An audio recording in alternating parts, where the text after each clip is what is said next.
ప్రభునందు ప్రియమైన సహోదరి సహోదరులకు మరి ప్రభు అయిన యేసుక్రీస్తు నామంలో మీ అందరికీ వందనాలు తెలియజేస్తూ ఉన్నాను. మరి బైబిల్ స్టడీ కొరకు మనం దేవుని వాక్యాన్ని చదువుకుందాం. హెబ్రీలకు రాసిన పత్రిక 13వ అధ్యాయము 1వ వచనం నుండి 6 వచనాల వరకు అందరం కలిసి చదువుకుందాం. హెబ్రీ పత్రిక 13వ అధ్యాయం 1వ వచనం నుండి 6 వచనాల వరకు అందరం కలిసి చదువుకుందాం. సహోదర ప్రేమ నిలవరముగా ఉండనీయుడి, ఆతిథ్యము చేయ మరువకుడి. దానివలన కొందరు ఎరుగకయే దేవదూతలకు ఆతిథ్యము చేసిరి. మీరును వారితో కూడా బంధింపబడినట్టు బంధకములలో ఉన్న వారిని జ్ఞాపకము చేసుకొనుడి. మీరును శరీరముతో ఉన్నారు గనుక కష్టములు అనుభవించున్న వారిని జ్ఞాపకం చేసుకొనుడి. వివాహము అన్ని విషయములలో ఘనమైనదిగాను పానుపు నిష్కల్మషమైనదిగాను ఉండవలెను. వేశ్యాసంగులకును వ్యభిచారులకును దేవుడు తీర్పు తీర్చును. ధనాపేక్ష లేని వారై మీకు కలిగిన వాటితో తృప్తి పొంది ఉండుడి. నిన్ను ఏమాత్రమును విడువను, నిన్ను ఎన్నడును ఎడబాయనని ఆయనే చెప్పాను కదా. కాబట్టి ప్రభువు నాకు సహాయుడు, నేను భయపడను, నరమాత్రుడు నాకు ఏమి చేయగలడు అని మంచి ధైర్యముతో చెప్పగలవారమై ఉన్నాము. తలలు వంచండి, ప్రార్థన చేసుకుందాం. ప్రేమమయుడ మా ప్రియ పరలోకపు తండ్రి, గత 8 సంవత్సరాలు సువార్త దళం మోపర్రు గ్రామంలో మీ సేవకుని వాడుకొని నాయన చీరాల పట్టణంలో విజిలీపేట ప్రాంతంలో ఉన్న ఎబెనేజర్ ప్రార్థనా మందిరానికి కుటుంబముగా మీరు నడిపించారు. మీకు వందనాలు నాయన. ఈ రాత్రికాలం ఏర్పాటు చేయబడిన ఈ బైబిల్ స్టడీని బట్టి మీకు వందనాలు చెల్లిస్తున్నాం. చదవబడిన వాక్య భాగాన్ని బట్టి వందనాలు. ఈ వాక్య భాగంలో రాయబడిన సత్యాలు మేము గ్రహించి మా జీవితానికి అన్వయించుకొని మీ వాక్య సత్యాలు నేర్చుకొని మా బ్రతుకులు మార్చుకొని ఇక్కడి నుంచి వెళ్ళడానికి సహాయం చేయండి. అలాగే ఈ వాక్యాన్ని వింటున్న ప్రతి ఒక్కరిని మీరు సంధించండి. యూట్యూబ్ ద్వారా వింటున్న వారి కోసం కూడా ప్రార్థిస్తున్నాం. వారికి కూడా ఈ సందేశం బ్లెస్సింగ్గా మీరు చేయమని, చేరువచ్చిన బిడ్డలందరినీ దీవించండి. ఇంకా రావలసిన మా ప్రియుల్ని త్వరపెట్టి నడిపించమని నజరేయుడైన యేసు నామములో అడిగి వేడుకుంటున్నాం తండ్రి, ఆమేన్. ప్రభునందు ప్రియులరా, మరి హెబ్రీ పత్రిక మనం పౌలు రాసినటువంటి పత్రికలు చదువుతున్నప్పుడు ఎఫెసీ పత్రిక అంటే ఎఫెసీ సంఘానికి రాసిన పత్రిక, కొలసీ పత్రిక అంటే కొలసీ సంఘానికి రాసిన పత్రిక. మరి హెబ్రీ పత్రిక అంటే దేనికి రాశాడు? హెబ్రీ సంఘానికి కాదు. హెబ్రీ అనేది ఒక భాష. హీబ్రూ భాష మాట్లాడే ప్రజలకు, హీబ్రూ భాష మాట్లాడే క్రైస్తవులను ఉద్దేశించి మరి గ్రంథకర్త ఈ యొక్క పుస్తకాన్ని రాశాడు. కాబట్టి హెబ్రీ పత్రిక అనగానే హెబ్రీ సంఘానికి రాశాడు అనుకోకూడదు.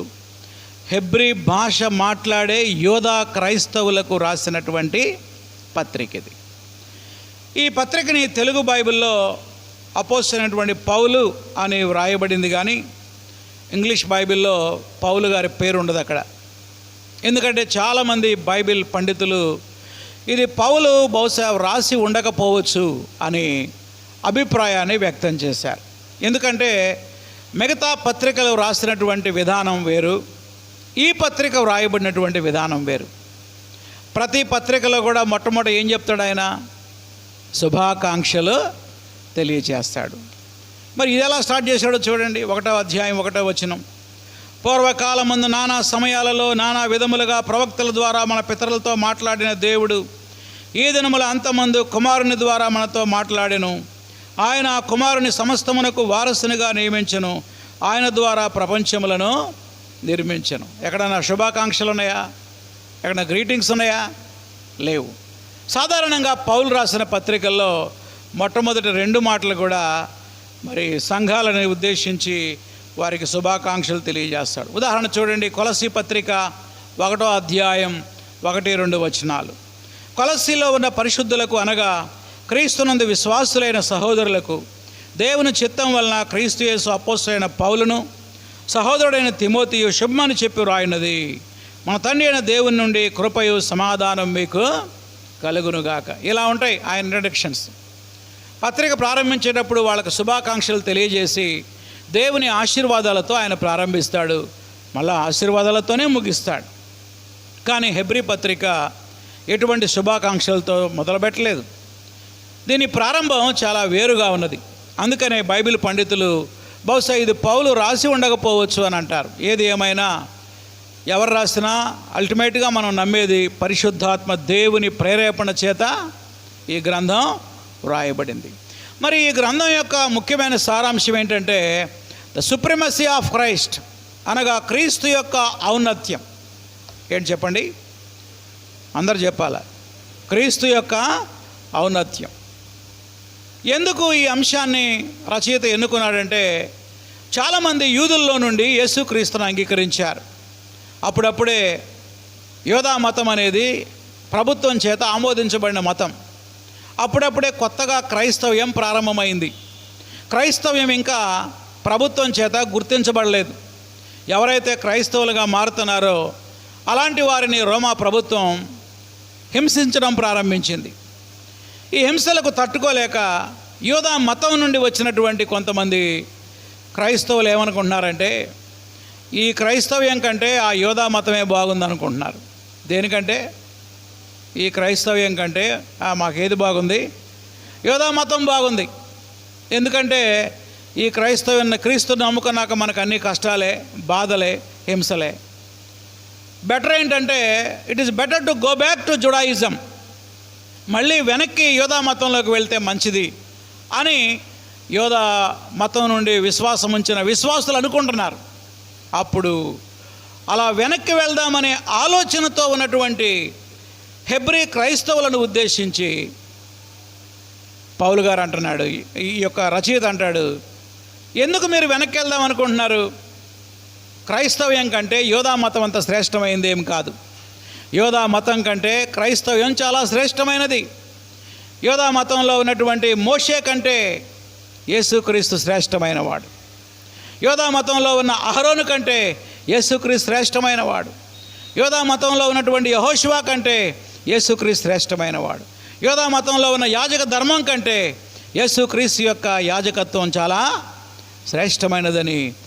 కాబట్టి మీరు వెనక్కెళ్ళొద్దు, మీ శ్రమల వైపు చూడొద్దు, మీరు యేసు వైపు చూసి ముందుకు వెళ్ళండి అని 12వ అధ్యాయంలో చెప్తాడు. చూడండి 12:1, ఎంత గొప్ప సాక్షి సమూహము మేఘము వలె మనం ఆవరించి ఉన్నందున మనం కూడా ప్రతి భారాన్ని సులువుగా చిక్కులు పెట్టే పాపాన్ని విడిచిపెట్టి యేసు వైపు చూచుచు, అండర్లైన్ చేసుకోండి పెన్నుతో ఆ మాట, ఎటు చూడాలా? లుకింగ్ అంటూ జీసస్, మన ఎదుట ఉంచబడిన పందెంలో ఓపికతో పరిగెత్తాలి, ఓపికతో పరిగెత్తాలి. చాలామంది చర్చి మానేశారంట. చూడండి 10వ అధ్యాయం 24వ వచనం, 10:24, కొందరు మానుకొనుచున్నట్టుగా సమాజముగా కూడుట మానొద్దు. కొంతమంది మానేశారు. ఎందుకంటే క్రీస్తు నమ్ముకుంటే అన్ని కష్టాలే, బాధలే, ఎందుకు మనం మానేద్దాం, చర్చి మానేద్దాం, తిరిగి మళ్ళీ సమాజ మందిరానికి వెళ్ళిపోదాం, తిరిగి యోధా మతంలోకి వెళ్ళిపోదాం అనుకుంటూ ఉంటే అలాంటి జూయిష్ బ్యాక్గ్రౌండ్లో ఉన్నటువంటి క్రైస్తవులను ఉద్దేశించి వాళ్ళని ప్రోత్సహిస్తున్నాడు, మీరు భయపడొద్దు, దేవుడు మీతో ఉన్నాడని. ఈ రీతిగా ఈ యొక్క గ్రంథం అంతా కూడా యేసుక్రీస్తు యొక్క ఔన్నత్యాన్ని గురించి తెలియజేస్తూ వెనక్కి వెళ్దాం అనుకున్నటువంటి క్రైస్తవుల్ని ముందుకు ప్రోత్సహించేటువంటి అద్భుతమైన గ్రంథం హెబ్రీ పత్రిక. సరే, ఇక మనం చదువుకున్న ప్యాసేజ్లోకి వచ్చేద్దాం. మనం చదువుకున్న ప్యాసేజ్ ఒక మాటతో మొదలైంది. చెప్పండి, ఏంటి ఆ మాట? హెబ్రీ 13:1. ఏంటది? సహోదర ప్రేమ. సహోదర ప్రేమ హెడ్డింగ్ పెట్టుకోండి. ఈ చిన్న ప్యాసేజ్కి మనం హెడ్డింగ్ పెట్టచ్చు. హెడ్డింగ్ ఏంటంటే సహోదర ప్రేమ. అదే హెడ్డింగ్ పెడదాం. ఏంటి చెప్పండి, హెడ్డింగ్ ఏంటి? రాసుకోగలిగిన ప్రతి ఒక్కరూ రాసుకోవడానికి ప్రయత్నం చేయండి. ఇది బైబిల్ స్టడీ కాబట్టి మిమ్మల్ని ప్రశ్నలు అడుగుతూ ఉంటా, మీరు కూడా ఇన్వాల్వ్ అవ్వాలి. మీరు కూడా వాక్యాన్ని పరిశోధించాలి. వాక్యంలో ఏం రాయబడిందో, వాక్యంలో ఉన్న మూల సత్యం ఏంటో మనం గ్రహించాలి. దాన్ని మన జీవితానికి అన్వయించుకోవాలి. దేవుని యొక్క మార్గములో మనం ఎదగాలి. సహోదర ప్రేమ ఆగండి. అసలు ఇంతకీ సహోదరుడు అంటే అర్థం ఏంటి? వీళ్ళు మా సహోదరులు, వీళ్ళు మా సహోదరులు అంటూ ఉంటారు కదా. సహోదరులు అంటే అర్థం ఏంటంటే, ఈ పదం 2 పదాల కలయిక. సహ ప్లస్ ఉదరము. ఉదరం అంటే కడుపు. సహోదరుడు అంటే ఒకే కడుపులో నుంచి వచ్చినవాడు అని అర్థం. ఎంత గొప్ప మీనింగ్ ఉందండి. ఒకే కడుపులో నుంచి వచ్చినటువంటి 2 అన్నదమ్ముల మధ్య ఏముండాలి? ప్రేమ ఉండాలి. హెబ్రీ గ్రంథకర్త ప్రేమ గురించి మాట్లాడుతూ ఉన్నాడు. సహోదర ప్రేమ. మరి క్రీస్తు రక్తములో కడగబడినటువంటి మనము కూడా సహోదరులం, సహోదరులం. మనము కూడా ఒకే రక్తములో కడగబడ్డాం. దేవునికి స్తోత్రం, హల్లెలూయా. యోహాను సువార్త 1వ అధ్యాయం 12వ వచనంలో రాయబడింది, తను ఎందరు అంగీకరించిరో అనగా తన నామమందు విశ్వాసం ఉంచు వారికి దేవుని పిల్లలగుటకు ఆయన ఏమిచ్చాడు? అధికారం ఇచ్చాడు. We are all the children of God. మనం అందరము కూడా దేవుని పిల్లలమే. ధనవంతులైనా పేదవాళ్ళైనా, చదువు వచ్చినా చదువు రాకపోయినా ఏ భేదం లేదండి. మనం అందరం ఎవరమయ్యాం? ఎలా మారిపోయాం? దేవుని యొక్క పిల్లలం. మనమంతా ఒక కుటుంబ సభ్యులం. యేసుక్రీస్తు మన పెద్దన్న, మన తండ్రి అయినా దేవుడు. మనమంతా దేవుని యొక్క పిల్లలం. దేవుని పిల్లలంగా మన మధ్య సహోదర ప్రేమ ఉండాలి అని ఈ హెబ్రీ రచయిత హెచ్చరిస్తూ ఉన్నాడు. చూడండి, సహోదర ప్రేమ నిలవరముగా ఉండనీయుడి. అది ఎలా ఉండాలంటే ఆ ప్రేమ చెప్పండి, ఒకసారి చెప్పండి. నిలవరముగా ఉండనీయుడి. ఎందుకు ఈ మాట అన్నాడంటే, నిలబడతల్లా ప్రేమ. ఈరోజు ప్రేమ ఉంటుంది, రేపు ప్రేమ ఉంటుందా. ఆ ప్రేమను ఏం చేయాలంట? నిలబడినీయండి, నిలవరముగా ఉండనీయండి. ఆ ప్రేమలో కొనసాగండి. ఈరోజు వాళ్ళు మనకేమైనా సహాయం చేస్తే మనం ప్రేమిస్తాం. రేపు కనీసం మనకు సహాయానికి రాలేదనుకోండి, ప్రేమలో ఏమొస్తుంది? మార్పు వస్తుంది. ప్రేమలో మార్పు రానియద్దు. సహోదర ప్రేమని నిలవరముగా ఉండనీయుడి అనగా కొనసాగించండి. అల్టిమేట్గా దాన్ని కొనసాగించండి. ప్రియులారా, ప్రభు బిడ్డలమైనటువంటి మన హృదయాలలో మానవ ప్రేమ కాదు ఉండాల్సింది, దేవుని యొక్క ప్రేమ. మీరు అనొచ్చు, అయ్యో మనం మనుషులం కదండి, యేసుప్రభువులు ఎలా ప్రేమిస్తాం మనమని. కానీ ఎప్పుడైతే మనం మారు మనసు పొందామో అప్పుడు దేవుని ప్రేమ మన హృదయాలలో కుమ్మరించబడిందని బైబిల్ చెబుతుంది. చూడండి ఎక్కడుందో ఆ మాట. రోమాపత్రిక 5వ అధ్యాయము 8వ వచనం. క్షమించండి, 5వ వచనం. 5:5 ఇది ఈజీ గుర్తుపెట్టుకోవచ్చు. రోమాపత్రిక 5వ అధ్యాయము 5వ వచనం. ఎందుకనగా ఈ నిరీక్షణ మనల్ని సిగ్గుపరచదు, మనకు అనుగ్రహింపబడిన పరిశుద్ధ ఆత్మ ద్వారా దేవుని ప్రేమ. అదిగో పెన్నుతో అండర్లైన్ చేయండి. ఇది మానవ ప్రేమ కాదు. ఎవరి ప్రేమ? The God's love. దేవుని ప్రేమ మన హృదయాలలో కుమ్మరించబడింది అన్నాడు. కుమ్మరించడం అంటే ఏంటి? ఒక బిందె నీళ్లు కుమ్మరించామనుకోండి, బిందె లోపల ఎన్ని ఉంటాయి చెప్పండి? ఒక్క చుక్క కూడా ఉండదు. దేవుడు కూడా తన ప్రేమను పూర్తిగా మన మీద కుమ్మరించాడు. ఏదో కొంచెం ప్రేమ ఇవ్వడం కాదు. కాబట్టి యేసుక్రీస్తు రక్తంలో కడగబడిన వాళ్ళ హృదయాలలో ఉన్న ప్రేమ ఏం ప్రేమది? మానవ ప్రేమ కాదు. ఎవరి ప్రేమ? దేవుని యొక్క ప్రేమ. ప్రియమైన సహోదరి సహోదరులరా, దేవుడు మన హృదయాల్లో ఉంచిన ప్రేమతో మనం ఇతరులను ప్రేమించడం నేర్చుకోవాలి. దేవుని ప్రేమతో నేర్చుకోవాలి. దేవుని ప్రేమతో ప్రేమించడం నేర్చుకోవాలి. సరే, మంచిది. ఇక మనం సబ్జెక్టులోకి వెళ్దాం. సహోదర ప్రేమ మనలో ఉన్నదా లేదా అని ఈరోజు మనం పరీక్షించుకుందాం. హెడ్డింగ్ పెట్టుకోండి, the marks of brotherly love. సహోదర ప్రేమ యొక్క గుర్తులు. ఏంటి? సహోదర ప్రేమ యొక్క గుర్తులు. ఒకవేళ నీలో సహోదర ప్రేమ ఉంటే ఈ 4 లక్షణాలు మనలో ఉండాలి. ఎన్ని లక్షణాలు? 4. నాలో ఈ సహోదర ప్రేమ ఉంటే నాలో ఏముండాలి? ఈ 4 లక్షణాలు నాలో ఉండాలి. చెప్పండి, ఎన్ని లక్షణాలు? 4 చెప్పబోతున్నా నేను. ఈ 6 వచనాలలో సహోదర ప్రేమ యొక్క 4 గుర్తులను హెబ్రీ రచయిత తెలియచేస్తూ ఉన్నాడు. So what are the 4 marks of brotherly love? Number 1 note చేసుకో. మొట్టమొదటిది హాస్పిటాలిటీ, తెలుగులో ఆతిథ్యము ఇచ్చుట. అది మొదటిది. చెప్పండి ఏంటి మొట్టమొదటిది? ఏంటి? ఆతిథ్యము ఇచ్చుట. హాస్పిటాలిటీ. 13వ అధ్యాయము 1వ వచనం చదువుదాము. 1వ వచనం. రైట్. సహోదర ప్రేమ నిలవరముగా ఉండనీయుడి, ఆతిథ్యం చేయడం మరువకుడి. ఏం మర్చిపోవద్దంట మనం? ఆతిథ్యం చేయడం మరవబాకండి. దాని వలన కొందరు ఎరుగకయే దేవదూతలకు ఏం చేశారంట? ఆతిథ్యం ఇచ్చారు. ఒక హెచ్చరిక చేస్తున్నాడు గ్రంథకర్త, దానికి ఒక ఉదాహరణ కూడా ఇస్తున్నాడు కదా. ఏమిటి హెచ్చరిక చెప్పండి? ఏం మర్చిపోకూడదు? ఆతిథ్యం చేయడం మర్చిపోకూడదు. చాలామంది ఆతిథ్యాన్ని స్వీకరించడానికి ఇష్టపడతారు, కానీ ఆతిథ్యం ఇవ్వడానికి కొద్దిమందే ఇష్టపడతారు. ఆతిథ్యం స్వీకరించడానికి చాలామంది ఇష్టపడతారు, గెస్ట్గా వెళ్ళడానికి. కానీ హోస్ట్గా ఉండడానికి చాలా తక్కువ మంది ఇష్టపడతారు. నీకు నిజంగా సహోదర ప్రేమ ఉంటే, నాకు నిజంగా సహోదర ప్రేమ ఉంటే నేనేం చేయాలి? నా తోటి సహోదరులకు ఏమి ఇవ్వాలి? ఆతిథ్యం ఇవ్వాలి. ఒక పూట పిలిచి వాళ్ళకి భోజనం పెట్టాలి, వాళ్ళకి ఆతిథ్యం ఇవ్వాలి. ఈ మాట చెప్తా ఉంటే, వామ్మో ఆతిథ్యం ఏమి ఇస్తాం సార్, ఎవరైనా భోజనానికి పిలిస్తే వాళ్ళకి చికెన్ పెట్టాలా, మటన్ పెట్టాలా, అబ్బో చాలా ఖర్చు అవుతుందండి, తట్టుకోలేము సార్ అంటారు.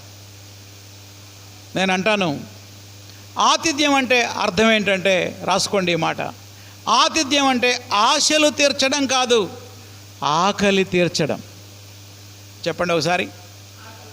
ఆతిథ్యం అంటే ఆశలు తీర్చడం కాదు. నాకు ఆ దినాలు ఉంది, ఏం పెడతావు చెప్పు, అది కాదు. వాళ్ళ ఆశ తీర్చడం కాదండి మనం చేయాల్సింది. వాళ్ళ ఏం తీర్చాలా?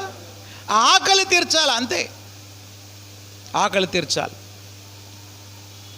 మేము మంచిర్యాలలో సేవ చేసే దినాల్లో మధ్యాహ్నం 2 గంటలప్పుడు ఒక పాస్టర్ గారు వచ్చారు. బాగా మంచి ఎండలో, మేము చాలా పేదరికంలో ఉన్నాం, ఆర్థికంగా చాలా ఇబ్బంది పడుతున్నాం. కనీసం కూర వండుకోవడానికి 10 రూపాయలు కూడా లేవు. ఏం వండుకోలే, జస్ట్ అన్నం వండాము, పచ్చడి ఉంటే అది వేసుకొని తిందాం అనుకుంటున్నాం. ఇప్పుడు ఎవరు వచ్చారు ఇంటికి? పాస్టర్ గారు వచ్చారు. చెప్పండి, పాస్టర్ గారు వస్తే పాస్టర్ గారికి భోజనం పెట్టాలంటే మొట్టమొదటి ఏం ఆలోచిస్తాం మనం? కూర ఏముంది అసలు ఇంట్లో ఏముంది? వంకాయ కూర ఉంది. అబ్బా వంకాయ కూర ఏం వేసి పెడతాం, తినమందామా వద్దా, తింటాడో తినడో, ఇవన్నీ ఆలోచిస్తాం మనం. గుర్తుపెట్టుకోండి, ఆతిథ్యం ఇవ్వడం అంటే ఆశలు తీర్చడం కాదు. ఏంటి? ఆకలి తీర్చడం. దైవజనుడు ఆకలితో వచ్చాడు మన ఇంటికి. నీ దగ్గర ఏముంటే అది పెట్టు. ఆ రోజు మా దగ్గర ఏం లేదు. ఆ దైవ సేవకుడికి మాతో పాటు ఆయనకు కూడా అన్నం పెట్టి, మేము వేసుకున్న పచ్చడి వేసి ఆయనకు పెట్టాం. ఆయన కూడా ఆకలితో ఉన్నాడు, కడుపు నిండా తిన్నాడు. వెళ్తూ వెళ్తూ మమ్మల్ని ఆశీర్వదించి ప్రార్థన చేసి వెళ్ళిపోయాడు. దేవునికి స్తోత్రం, హల్లెలూయా.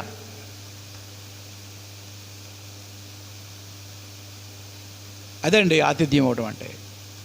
ఆతిథ్యం ఇవ్వడం అంటే వాళ్ళకి ఏదో శ్రేష్టమైనది పెట్టాలి అని, అయ్యో అది లేదు కదా మరి ఈరోజు ఏం తినమందాం. మనం తినమనలేదు అనుకోండి, ఇప్పుడు ఆ దైవజనుడు ఎలా వెళ్ళిపోతాడు చెప్పండి? ఆకలితో వెళ్ళిపోతాడు. మనమేమో స్పెషల్ ఏమి లేదు కదా అని మనం ఎలా ఆలోచిస్తున్నాం. కానీ దైవజనుడు ఎలా వెళ్ళిపోయాడు? ఆకలితో వెళ్ళిపోయాడు. అది మనకు ఆశీర్వాదం కాదు. ఏది ఆశీర్వాదం అంటే, నీకు ఏది ఉంటే అది వేసి పెట్టు. అది నీ దగ్గర ఏముంటే అది పెట్టు, అదే ఆశీర్వాదం. ఆ తర్వాత దేవుడు మమ్మల్ని బహుగా ఆశీర్వదించాడు. దేవునికి స్తోత్రం, హల్లెలూయా. ఆ ఆశీర్వాదాన్ని ఎక్కడైతే మేము పస్తులున్నామో అక్కడే ఆశీర్వదింపబడ్డాం. దేవునికి స్తోత్రం కలుగునగాక. ఎందుకంటే ఆ దైవజనుడి యొక్క ప్రార్థన దేవుడు ఏం చేశాడు? ఆలకించాడు. ఆ దైవజనుడు మన కరోనాలో ప్రభు దగ్గరికి వెళ్ళిపోయాడు. అలాంటి దైవ సేవకుడిని బట్టి నేను దేవుని స్తుతిస్తూ ఆరాధిస్తూ ఉన్నా. ఇక్కడ ఒక మాట చెప్తున్నాడు చూడండి, మొదటి వచనంలో, కొందరు ఎరుగకయే దేవదూతలకు ఆతిథ్యం ఇచ్చారు. కొందరు, ఎవరి కొందరు? బహుశా రచయిత ఈ విషయాన్ని రాస్తున్నప్పుడు అబ్రహాము, శారా ఆయన జ్ఞాపకానికి వచ్చారేమో. రాసుకోండి ఎగ్జాంపుల్ ఎవరంటే అబ్రహాము, శారా. అబ్రహాము, శారా ఆది కాండము రెఫరెన్స్ రాసుకోండి, 18వ అధ్యాయము 1 నుండి 15 వచనాలలో అబ్రహాము దేవునికి దేవదూతలకు తెలియకుండానే ఏం చేశాడు? ఆతిథ్యం ఇచ్చాడు. ఒకసారి చూద్దాం, అక్కడికి వెళ్దాం మనం. ఇది మూసేయబాకండి, మళ్ళీ వస్తాం. ఇది మన మెయిన్ టెక్స్ట్. అది ఆది కాండం 18వ అధ్యాయం చూడండి.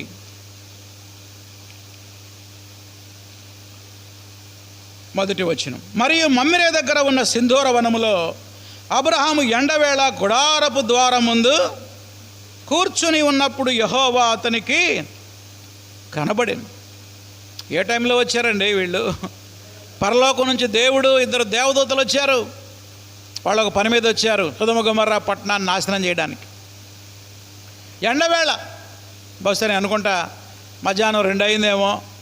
అప్పుడే భోజనం చేసి బేవుమని కూర్చున్నాడు గుడారం దగ్గర. శారా కొంచెం రెస్ట్ తీసుకుంటుంది గదిలోకి వెళ్ళి. ఈరోజు భాషలో చెప్పాలంటే కొన్ని అంట్లు బోళ్ళు ఉంటే తర్వాత దోముకుందామని పక్కన పడేసి పడుకుందామే. అప్పుడు వచ్చారండి గెస్ట్లు. వచ్చిన వాళ్ళు దేవుడని, దేవదూతలని అబ్రహాము తెలియదు. అయ్యా రండి, కొంచెం నీళ్ళు ఇస్తానన్నాడు, భోంచేసి వెళ్ళండి అన్నాడు. ఆయన పరిగెత్తుకుంటా లోపలికి వెళ్ళి ఒక లేత దూడను తీసుకొచ్చి పనివాడికిచ్చి దాన్ని సిద్ధపరిచి, 8వ వచనం చూడండి, తర్వాత అతడు వెన్నను పాలను తాను సిద్ధము చేయించిన దూడను తెచ్చి వారి ఎదుట పెట్టి వారు భోజనము చేయుచుండగా వారి యొద్ద ఆ చెట్టు క్రింద నిలిచి ఉండేను. ప్రియులరా, ఎప్పుడైతే అబ్రహాము, శారా దేవునికి దేవదూతలకు తెలియకుండానే వాళ్ళ ఆతిథ్యం ఇచ్చారో, రిజల్ట్ ఏంటో తెలుసా? వాళ్ళ కొరతను దేవుడు తీర్చాడు. దేవుడు వెళ్తూ వెళ్తూ ఏమన్నాడు? అబ్రహామా, వచ్చే సంవత్సరం వస్తా మళ్ళీ. 10వ వచనం, మీదటికి ఈ కాలముందు నీ యొద్దకు నిశ్చయముగా మరలా వస్తాను, అప్పుడు నీ భార్య అయిన శారాకు ఒక కుమారుడు చెప్పండి కలుగును. వాళ్ళకు సంతానం కొదువుగా ఉంది. దేవుడు ఆ కొరతను తీరుస్తానన్నాడు. నేర్చుకోవాల్సిన గొప్ప పాఠం ఏంటంటే ప్రియులారా, దైవజనులకు, తోటి విశ్వాసులకు ఆతిథ్యం ఇచ్చినప్పుడు దేవుడు మన కొరతలను తీరుస్తాడు. ఈ మాట రాసుకోండి, ఇది నేర్చుకోవాలి మనం. ఏంటి పాఠం? ఏంటి ఈ బైబిల్ స్టడీలో నేర్చుకోవాల్సిన మొట్టమొదటి పాఠం? దైవ సేవకులకు, విశ్వాసులకు మనం ఆతిథ్యం ఇచ్చినప్పుడు ఏం చేస్తాడు దేవుడు? దేవుడు మన కొరతలను తీరుస్తాడు. అది మొదటిది. నెక్స్ట్ నెంబర్ 2, 2వ లక్షణం ఏంటో చూద్దాం. నాలో సహోదర ప్రేమ ఉంటే తప్పనిసరిగా నేను సహోదరి సహోదరులకు ఆతిథ్యం ఇచ్చేవాడిగా ఉంటా. 2వది సపోర్టింగ్ ద నీడీ. అవసరతలో ఉన్నవారిని జ్ఞాపకం చేసుకోవాలి. అవసరతలో ఉన్నవారికి ఆర్థికంగా సహాయం చేయాలి. అవసరతలో ఉన్నవారికి ఆర్థికంగా సహాయం చేయాలి. చూడండి, హెబ్రీ పత్రిక 13వ అధ్యాయం 2వ వచనం చదువుతున్న, జాగ్రత్తగానండి. 2వ వచనం, మీరును వారితో కూడా బంధింపబడినట్లు బంధకాల్లో ఉన్న వారిని జ్ఞాపకం చేసుకోండి. ఎవరిని జ్ఞాపకం చేసుకోవాలంట? చెప్పండి. బంధకాల్లో ఉన్న వారిని. ఆగండి. ఎవరు వీళ్ళు? ఎందుకు బంధకాల్లో ఉన్నారు? ఎవరో తెలుసా? వీళ్ళు దేవుని యొక్క సువార్థికులు, మిషనరీలు. వారు దేవుని సువార్తను ప్రకటిస్తూ ఉంటే ఆనాటి రోమా ప్రభుత్వం వారు, అలాగే యూదా మతస్థులు దేవుని సేవకులను ఎక్కడేశారు? చెరసాలలో వేశారు. హెబ్రీ గ్రంథకర్త అంటున్నాడు, మీరును వారితో కూడా చెప్పండి బంధింపబడినట్టు. అంటే అర్థం ఏంటంటే, వాళ్ళు చెరసాల్లో ఉంటే మేము చెరసాల్లో ఉన్నంతగా మీరు ఫీల్ అవ్వాలి. అది వాళ్ళ కష్టాన్ని మన కష్టంగా భావించాలి. భావించి ఏం చేయాలంటే వాళ్ళని జ్ఞాపకము చేసుకోండి. మీరు కూడా శరీరంతో ఉన్నారు కనుక కష్టములను అనుభవించుచున్న వారిని జ్ఞాపకం చేసుకోండి. ఎవరెవరు జ్ఞాపకం చేసుకోవాలి? ఒకటి బంధకాల్లో ఉన్నవారిని, ఇంకా కష్టాల్లో ఉన్న వాళ్ళని. మన చుట్టూ చాలామంది కష్టాల్లో ఉన్నారు, బాధల్లో ఉన్నారు. అలాంటి వారిని జ్ఞాపకం చేసుకోవాలి. జ్ఞాపకం చేసుకోవడం అంటే ఏంటి? ఊరికనే గుర్తు చేసుకొని ప్రార్థన చేయటమేనా? కాదు కాదు. వారి అవసరాలలో కొంత మన పర్సులో నుంచి తీసి వాళ్ళకి సహాయం చెయ్యాలి. కొంతమంది మాటలు చెప్తారు కానీ రూపాయి కూడా సహాయం చెయ్యరు. ఎగ్జాంపుల్ చెప్తా చూడండి. యాకోబు పత్రిక 2వ అధ్యాయం 15వ వచనం, 15, 16, 17. యాకోబు పత్రిక 2వ అధ్యాయం 15వ వచనం. యాకోబు అంటున్నాడు, సహోదరుడైనా సహోదరి అయినా దిగంబరులై ఆనాటికి భోజనము లేక ఉన్నప్పుడు మీలో ఎవడైనా శరీరానికి కావలసిన వాటిని ఇవ్వకుండా ఏమంటాడంట? సమాధానంగా వెళ్ళండి, ఇంకా చూసి చెప్పండి, చలి కాసుకోండి, ఇంకా తృప్తి పొందుడని చెప్పినలా ఏం ప్రయోజనం? అలాగే విశ్వాసము క్రియలు లేనిదైతే అది ఒంటిగా ఉండి మృతమైనదగును. యాకోబు చెప్తున్నాడు ఒక ఉదాహరణ. ఎవరికైనా కట్టుకోవడానికి బట్టలు కూడా లేవు, ఎలా ఉన్నాడు? దిగంబరిగా ఉన్నాడు. తినడానికి తిండి లేదు, భోజనం కూడా లేదు. మరి ఏం చేయాలి చెప్పండి? మీ బీరువాలో ఎన్ని చీరలు పేర్చారంటే ఆ బీరువా సరిపోవట్లా. ఇంకా మీ ఆయనతో అంటున్నారు ఇంకో కొత్త బీరువా కొనమని. అన్ని చీరలు ఉన్నాయి. కొంతమందికి పాపం శరీరం కప్పుకోవడానికి కూడా లేని పేదవాళ్ళు ఎంతోమంది ఉన్నారు. ఏం చేయాలి మరి? అలాంటి వాళ్ళకి సహాయం చేయాలి. యాకోబు అంటున్నాడు, శరీరానికి కావలసిన వాటిని ఇవ్వకుండా మీరేమంటారంటే ఏమంటారంట? చలి కాసుకోండి, అయ్యో చలి పుడుతుందా, చలమట్టేసుకోండి. భోజనం లేదా? మీ ఇంట్లో నీళ్ళు ఉన్నాయి, కొండ ఉందా? ఉంది. నీళ్ళు ఉన్నాయా? ఉన్నాయి, నీళ్ళు తాగండి, దాంతోనే తృప్తి పడండి. అంటే ఏం ప్రయోజనం? క్రియలు లేని విశ్వాసము మృతం. కనుక బంధకాల్లో ఉన్న వారిని, కష్టాలు అనుభవించే వారిని జ్ఞాపకం చేసుకోవడం అంటే అర్థం ఏదో మైండ్తో జ్ఞాపకం చేసుకోవడం మాత్రమే కాదు, వారి కోసం ప్రార్థన చేయటం మాత్రమే కాదు, వారికి ఆర్థికంగా సహాయం కూడా చేయాలి. ఇట్లా బైబిల్ గ్రంథంలో ఒక ఆయన జైల్లో ఉంటే ఒకరు జ్ఞాపకం చేసుకొని వాళ్ళకి సహాయం పంపించారు. చెప్పగలరా ఎవరు వాళ్ళు? జైల్లో ఉందెవరు? ఉన్న ఆయనకి సహాయం పంపింది ఎవరు? ఆలోచించండి, రాసుకోండి. ఎగ్జాంపుల్ ఎవరంటే ఫిలిప్పీ సంఘం. ఎవరంట? ఫిలిప్పీ సంఘం. చూడండి, ఫిలిప్పీ సంఘం పౌలు చెరసాలలో ఉంటే పౌలుకి ఆర్థికంగా సపోర్ట్ చేశారు. బంధకాల్లో ఉన్న పౌలుని జ్ఞాపకం చేసుకుంది ఫిలిప్పీ సంఘం. చూడండి, ఫిలిప్పీ పత్రిక 4వ అధ్యాయం 18వ వచనం. రోమాలో సెంట్రల్ జైల్లో ఉండి పౌలు ఈ ఉత్తరాన్ని రాస్తున్నాడు. ఫిలిప్పీ పత్రిక 4వ అధ్యాయం 18వ వచనం ఏమంటున్నాడు చూడండి. నాకు సమస్తము సమృద్ధిగా ఉన్నది, మీరు పంపిన వస్తువులు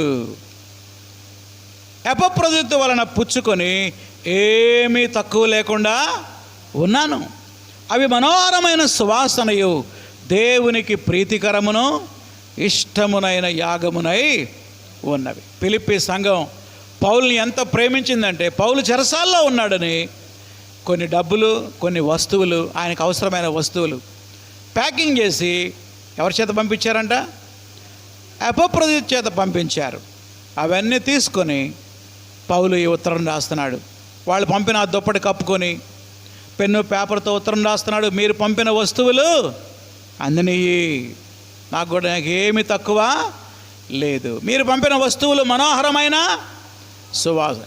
ఇప్పుడు చదవండి 19వ వచనం. కాగా దేవుడు తన ఐశ్వర్యము చొప్పున క్రీస్తు యేసునందు మహిమలో మీ ప్రతి అవసరమో తీర్చును. దాని అర్థం ఏంటంటే దైవజనుని అవసరాన్ని మీరు తీర్చారు కాబట్టి మీ అవసరాన్ని దేవుడు తీరుస్తాడు. ఇక మూడవది ఏంటో మనం చూద్దాం. సహోదర ప్రేమకి మొదటి గుర్తేంటి? ఆతిథ్యం ఇవ్వడం. రెండవ గుర్తేంటి? అవసరతలో ఉన్న వారికి సహాయం చేయడం. మూడవ గుర్తు చెప్తా, నోట్ చేసుకోండి. మూడవదిగా లైంగిక పరిశుద్ధత, సెక్షువల్ ప్యూరిటీ. ఏంటది? లైంగిక పరిశుద్ధత. 13వ అధ్యాయము 4వ వచనం. 13వ అధ్యాయము 4వ వచనం. హెబ్రీ పత్రిక 13వ అధ్యాయం 4వ వచనం. సహోదర ప్రేమ నిజంగా మనలో ఉంటే మనలో ఏముండాలి? పరిశుద్ధత ఉండాలి. ఏం పరిశుద్ధత? లైంగిక పరిశుద్ధత, సెక్షువల్ ప్యూరిటీ ఉండాలి.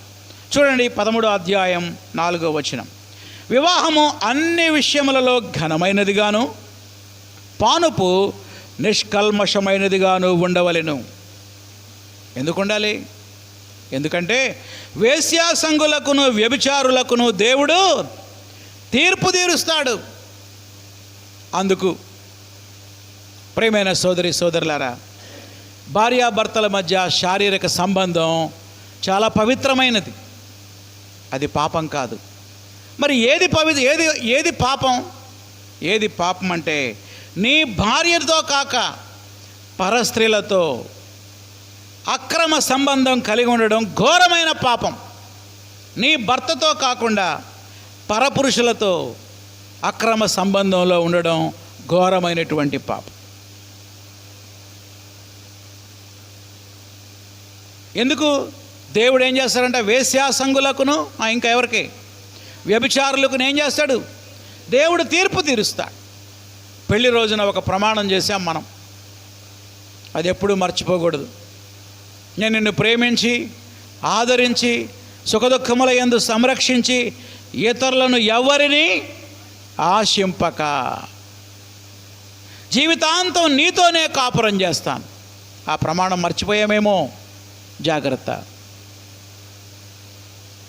నిజంగా నీలో సహోదర ప్రేమ ఉంటే నీ భర్తను నువ్వు మోసం చేయవు, నీ భార్యను నువ్వు మోసం చేయవు, పరస్త్రీని నువ్వు మోసం చేయవు, పరపురుషుని నువ్వు మోసం చేయవు. వ్యభిచారం చేసే వాళ్ళకి సహోదర ప్రేమ ఉంటుందా? ఉండదు. వాళ్ళు మోసం చేస్తున్నారు. పరపురుషుడి యొక్క భార్యని ఇతను ఆ పరపురుషుడిని మోసం చేసి ఆ భార్యతో పాపం చేస్తున్నాడు. పరస్త్రీని మోసం చేసి ఈమె ఆ పురుషుడితో పాపం చేస్తుంది. ఎక్కడుంది ప్రేమ? సహోదర ప్రేమ నిజంగా మనలో ఉంటే పరిశుద్ధమైన లైంగిక పరిశుద్ధత, సెక్షువల్ ప్యూరిటీ అనేది మనం కలిగి ఉండాలి. దీనికి బెస్ట్ ఎగ్జాంపుల్ ఎవరంటే పాత నిబంధనలో యోసేపు. ఎవరైనా? యోసేపు. పొతీఫర్ భార్య యోసేపుని శోధిస్తూ ఉంది. యోసేపు, ఈ ఇంట్లో ఎవరు లేరు, నువ్వు నేనే, రా పాపం చేద్దామంటుంది. కానీ యోసేపు అన్నాడు, అమ్మగారు మీరు నేనే కాదండి, ఇక్కడ దేవుడు కూడా ఉన్నాడు. హల్లెలూయా. ఆమంటుంది ఇక్కడ ఎవ్వరు లేరు, నువ్వు నేనే. యోసేపు అన్నాడు, నువ్వు నేనే కాదు, ఇక్కడ ఎవరున్నారు? దేవుడు ఉన్నాడు. లైంగిక పరిశుద్ధతకి ప్రాధాన్యత ఇచ్చాడు. పొతీఫర్ భార్య భర్తను మోసం చేయడానికి ప్రాధాన్యత ఇచ్చింది. యోసేపు అంత పవిత్రంగా జీవించాడు కాబట్టి బానిసగా ప్రవేశించి ఐగుప్తు దేశానికి బాస్ అయిపోయాడు, ప్రధాని అయిపోయాడు. పాపము నుండి పారిపోయి ప్రధాని అయ్యాడు. ప్రియమైన దేవుని బిడ్డలారా, నిజంగా మనకి సహోదర ప్రేమ ఉంటే పరస్త్రీని మనం ఆశించము, పరపురుషుణ్ణి ఆశించం. నీ భర్తకు నువ్వు ద్రోహం చేయవు, నీ భార్యకు నీ ద్రోహం చేయవు. దేవుని బిడ్డలమైన మనం చచ్చేంత వరకు లైంగిక పవిత్రతని కాపాడుకోవాలి. పరస్త్రీలతో చాలా దూరంగా ఉండాలి, పరపురుషులతో చాలా దూరంగా ఉండాలి. ఎవరితోనైనా ఎంతవరకు మాట్లాడాలో అంతవరకే మాట్లాడాలి. పూసుకొని రాసుకొని మాట్లాడకూడదు ఎవరితోటి. చాలా జాగ్రత్తగా ఉండాలి. లైంగిక పరిశుద్ధత చాలా ప్రాముఖ్యమైనది. నిజంగా నీకు సహోదర ప్రేమ ఉంటే ఎవరిని మనం మోసం చేయము లైంగికంగా. చివరిగా 4వ చెప్పు నేను ముగిస్తా. ఇప్పుడు దాకా 3 విషయాలు చెప్పాను. చెప్పండి ఏమేంటి? సహోదర ప్రేమ నిజంగా మనకుంటే మనలో ఏముండాలి? ఆతిథ్యం ఇచ్చే మనసు ఉండాలి. 2వది అవసరతలో ఉన్న వారికి సహాయం చేసే మనసు ఉండాలి. 3వది లైంగిక పరిశుద్ధత మనకి ఉండాలి. 4వది చూద్దాం, చివరిది కంటెంట్మెంట్ లైఫ్. సంతృప్తి, తృప్తి పడాలి. ఉన్నదానితో తృప్తి పడాలి. ఉన్నదానితో తృప్తి పడాలి. దాని అర్థం ఏంటంటే ధనాపేక్ష ఉండకూడదు. అది కూడా బ్రాకెట్లో రాసుకోండి. ఉన్నదాంతో తృప్తి పడాలంటే అర్థం ఏంటి? ఏం ఉండకూడదు మనకి? ధనాపేక్ష ఉండకూడదు. హెబ్రీ పత్రిక 13వ అధ్యాయము 5, 6 వచనాలు చదువుకుందాం. 5, 6 వచనాలు నేను చదువుతున్నా చూడండి. ధనాపేక్ష లేని వారై మీకు కలిగిన వాటితో తృప్తి పొందండి. దేంతో తృప్తి పొందాలి చెప్పండి? నీకు కలిగిన వాటితోనే. వాళ్ళతో వీళ్ళతో పోల్చుకొని వాళ్ళకి అది ఉంది నాకు ఇది లేదు, వీళ్ళకి ఇది ఉంది నాకు ఇది లేదు. వాళ్ళు చూడ కారు కొనుక్కున్నారు, మాకంటే వెనకొచ్చి మాకంటే ముందే కారు కొనుక్కున్నారు, మేము ఇంకా బండి మీద తిరుగుతున్నాం. అసంతృప్తికరమైన జీవితం చాలామందికి. ధనాపేక్ష. వినండి, క్రైస్తవులమైన మనం ఎంత ధనవంతులకైనా ఉండొచ్చు, కానీ ఏముండకూడదు? ధనాపేక్ష ఉండకూడదు. ధనాపేక్ష సమస్తమైన కీడుకు మూలం. కొందరు దానిని ఆశించి విశ్వాసం నుండి తొలగిపోయి నానా బాధలు పడి తమను తామే పొడుచుకున్నారని 1 తిమోతి 6వ అధ్యాయం 10వ వచనంలో రాయబడింది. 1 తిమోతి 6వ అధ్యాయం 10వ వచనం. ధనాపేక్ష సమస్తమైన కీడుకు మూలము. కొందరు దానిని ఆశించి చెప్పండి, విశ్వాసము నుండి తొలగిపోయి నానా బాధలు పడి చివరికి ఎవరిని పొడిచి చంపారు? తమను తామే పొడుచుకున్నారు. దేవుని బిడ్డలమైన మనం తృప్తి కలిగిన జీవితాన్ని జీవించాలి. ఉన్నదాంతో తృప్తి పడాలి. చాలామందికి తృప్తి లేదండి. తృప్తి లేక అప్పులు చేస్తున్నారు, తృప్తి లేక ఈఎంఐల చుట్టూ తిరుగుతున్నారు. తృప్తి లేదు. దేవుడిచ్చిన తృప్తి పడటం అనేది మనం నేర్చుకోవాలి. ఎందుకు తృప్తి పడాలి? ఇక్కడ ఒక వాగ్దానం ఇచ్చాడు చూడండి, 5వ వచనం 2వ లైన్. దేవుడేమన్నాడు? నిన్ను ఏమాత్రము విడువను, నేను ఎన్నడూ ఎడబాయనని ఆయనే చెప్పాడు కదా. ఎందుకు మీకు అంత టెన్షన్? ఎందుకు? దేవుడున్నాడు మనకి. దేవుడిచ్చిన తృప్తి పడదాం. దేవుడు ఈరోజు కూరగాయల భోజనం పెట్టాడా? తృప్తి పడదాం. ఏముంది దాంతో? పచ్చడి పెట్టాడా? దాంతో తృప్తి పడదాం. నీళ్ళు పోసుకొని తాగాల్సిన పరిస్థితి వచ్చిందా? పర్వాలేదు, తాగుదాం, దాంతోనే తృప్తి పడదాం. దేవుడు ఏది ఇస్తే అది ఉన్నదాంతో తృప్తి పడేవాడు. జిఆర్ క్రో అనే బైబిల్ పండితుడు ఒక వ్యాఖ్యానం రాశాడు. దాని పేరు పవిత్ర గ్రంథం వ్యాఖ్యాన సహితం. అద్భుతమైన గ్రంథం అది. మీలో చాలామంది దగ్గర ఉండొచ్చు. దాంట్లో ఆయన ఏమంటాడో తెలుసా?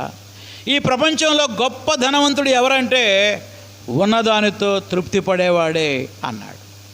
రాసుకోండి ఈ మాట, గొప్ప మాట. ఈ ప్రపంచంలో గొప్ప ధనవంతుడు ఎవరు? ఉన్నదానితో తృప్తి పడేవాడే. వాడిని మించిన ధనవంతుడు ఈ లోకంలో ఎవరు కూడా లేరు. బిల్ గేట్స్ కూడా నేను పేదవాడిని అంటాడు పక్కోడితో పోల్చుకొని. ఇదిగో వాడి ఆదాయం నాకంటే ఎక్కువ ఉంది, సంవత్సరం నేను తగ్గిపోయాని అసంతృప్తిగా ఉంటారు. కానీ ఉన్నదాంతో తృప్తి పడేవాడిని మించిన ధనవంతుడు ఈ ప్రపంచంలో ఎవరు కూడా లేరు. బైబిల్ గ్రంథంలో ఒక ఎగ్జాంపుల్ చూద్దాం, రాసుకోండి. ఉదాహరణ ఒకసారి 6వ వచనం కూడా చూసి ఎగ్జాంపుల్కి వెళ్దాం. 6వ వచనం చూడండి, చివరి వచనం.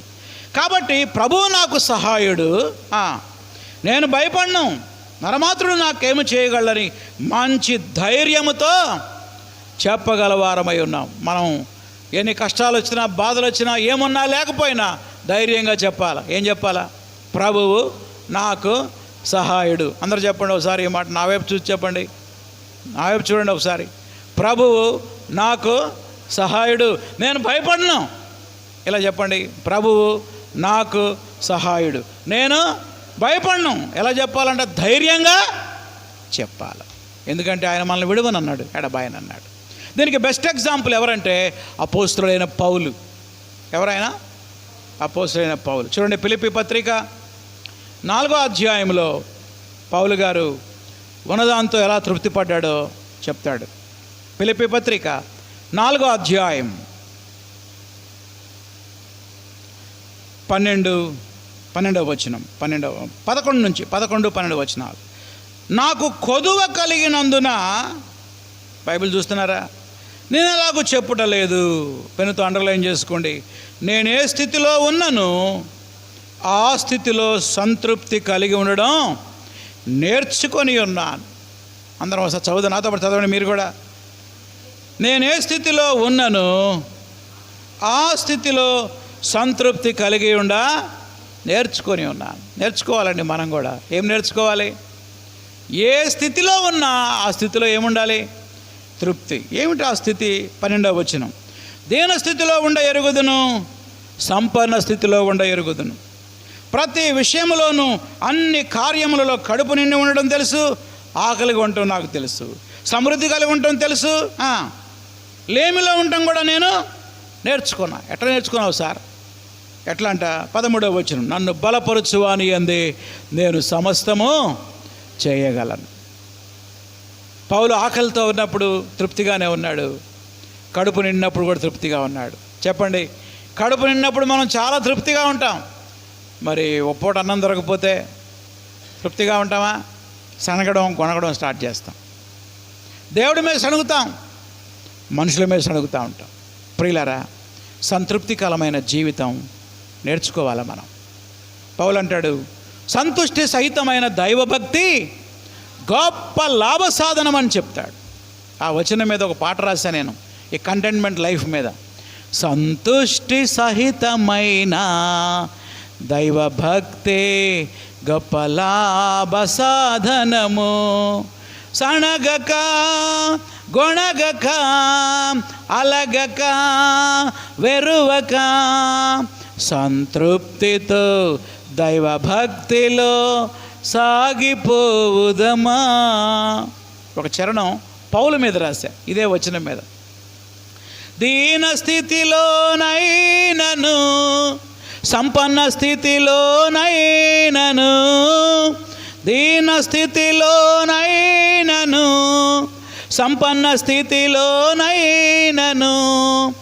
ఏ స్థితిలో నేనున్నను తృప్తి కలిగి ఉందును, ఏ స్థితిలో నేనున్నను తృప్తి కలిగి ఉందును అని పలికిన ఆ పౌలు వలె తృప్తి కలిగి ఉందుమా అని పలికిన ఆ పౌలు వలె తృప్తి కలిగి ఉందుమా. సంతుష్టి సహితమైన దైవభక్తే గొప్ప లాభ సాధనము.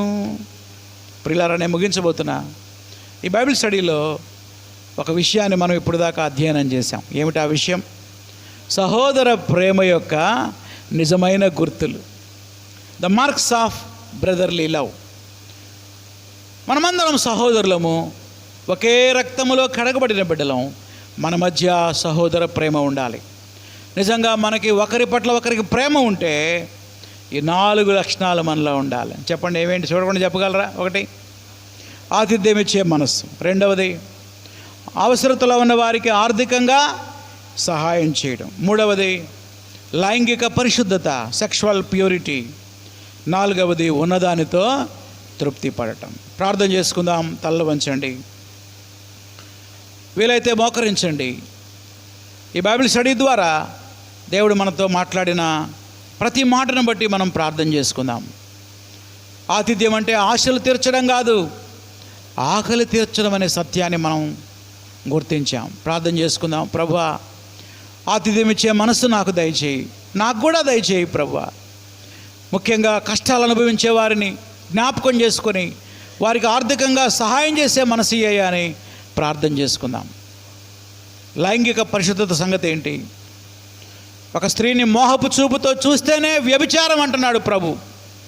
ప్రార్థన చేసుకుందాం. ప్రభువా, నా భర్తను తప్ప, నా భార్యను తప్ప పరస్త్రీలను ఆశించకుండా నాకు సహాయం చేయి. లైంగిక పరిశుద్ధత నాకు దయచేయి ప్రభువా అని ఎవరికి వాళ్ళమే వ్యక్తిగతంగా ప్రార్థన చేసుకుందాం. పురుషులైతే ప్రార్థన చేసుకోండి, స్త్రీలకు నేను దూరంగా ఉండటానికి నాకు సహాయం చేయమని. స్త్రీలైతే ప్రార్థన చేసుకోండి, పరపురుషులకు దూరంగా ఉండటానికి సహాయం చేయమని ప్రార్థన చేసుకుందాం. మరి సంతృప్తి సంగతి ఏంటి? దేవుడిచ్చిందంత తృప్తిగా పడగలుగుతున్నామా? పౌలు వలె ప్రార్థన చేద్దాం. ప్రభువా, పౌలు లాంటి సంతృప్తికరమైన జీవితం మాకు దయచేయి ప్రభువా అని ప్రార్థన చేద్దాం. ప్రార్థన చేసుకుందాం. ప్రేమగల మా తండ్రి, ఈ రాత్రి వేళ ఏర్పాటు చేయబడిన ఈ బైబిల్ స్టడీని బట్టి వందనాలు. చీరాల పట్టణంలో, విజిలీపేట ప్రాంతంలో మీరు మాకు అనుగ్రహించిన సువార్త దళం ఎబెనేజర్ ప్రార్థనా మందిరాన్ని బట్టి వందనాలు. ఈ బైబిల్ స్టడీలో ప్రభువా, సహోదర ప్రేమ యొక్క 4 గుర్తుల్ని మీరు మా ముందుంచారు. మీకు వందనాలు నాయన. అబ్రహాం శారా వలె ఆతిథ్యం ఇచ్చే మనసు మాకు దయచేయండి.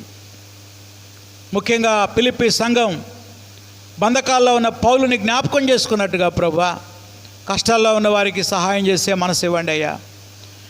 లైంగిక పరిశుద్ధత విషయంలో ఎక్కడ మేము రాజీ పడకుండా మా ఆలోచనల్లో, చూపుల్లో, తలంపుల్లో, క్రియల్లో పవిత్రంగా జీవించడానికి సహాయం చేయండి దేవ. ఎన్నడూ సనక్కుండా, గొడక్కుండా, దేన స్థితిలోనైనా, సంపన్న స్థితిలోనైనా, ఏ స్థితిలోనైనా పౌలు వలె తృప్తి పడే జీవితం మాకు దయచేయండి.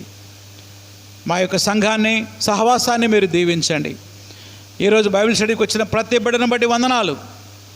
ఎవరైతే రాలేకపోయారో వారి కోసం ప్రార్థన చేస్తున్నాం. వారిని వచ్చే వారం బైబిల్ స్టడీకి మీరు తీసుకురండి ప్రభువా. ఎవరు కూడా మిస్ కాకుండా మీ వాక్యాన్ని లోతుగా అధ్యయనం చేసి అన్వయించుకొని ఆత్మీయంగా బలపడే కృప దయచేయమని, ఈ వాక్యమైన ప్రతి బిడ్డని మీరు సంధించినందుకు వందనాలు. కేవలం వినడం మాత్రమే కాదు, దాన్ని అనుసరించి నిజమైన సహోదర ప్రేమ మా డైలీ లైఫ్లో కలిగి ఉండే కృప మాకు అనుగ్రహించమని నజరేయుడైన యేసు నామములో అడుగుతున్నాం తండ్రి, ఆమేన్. ప్రభు యేసు రక్తమే జయం, అపవాది క్రియలకు లయం. ప్రభు యేసు రక్తమే జయం, అపవాది క్రియలకు లయం. ప్రభు యేసు రక్తమునకు సంపూర్ణ విజయం, అపవాది క్రియలకు అనంత నాశనం.